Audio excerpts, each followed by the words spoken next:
In today's tutorial, I'm going to show you how to hopefully resolve if Microsoft Edge is crashing or freezing on your MacBook. So this should hopefully be a pretty straightforward process here, guys, on how to resolve it. And without further ado, let's go ahead and jump straight into it.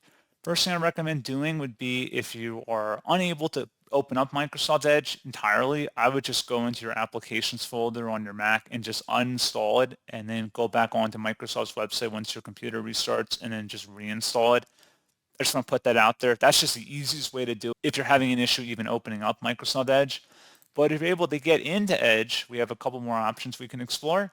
And the first one would be opening up the menu icon up at the top right. If you select that and go down and select where it says extensions and then manage extensions.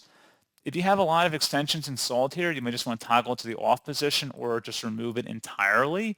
That can definitely be impacting performance. So that's something I'd recommend taking a look at. Something else we can try here as well is if you went back to that menu icon and select history and select where it says a little trash bin icon up at the top where it says time range, click the drop down, select all time, and then I recommend at a minimum delete your cached images and files as well as cookies and site data. Please note it may sign you out of websites if you select that option.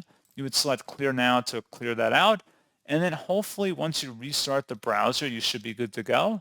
If you're still having an issue, you can also attempt to reset your browser settings too by, again, going back into settings here and then just going all the way down to where it says reset settings on the left side.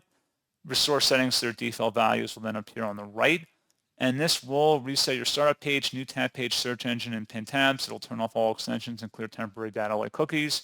Your favorites, history, and saved passwords will not be cleared. Select reset and then relaunch your browser, and then hopefully your issues should be resolved.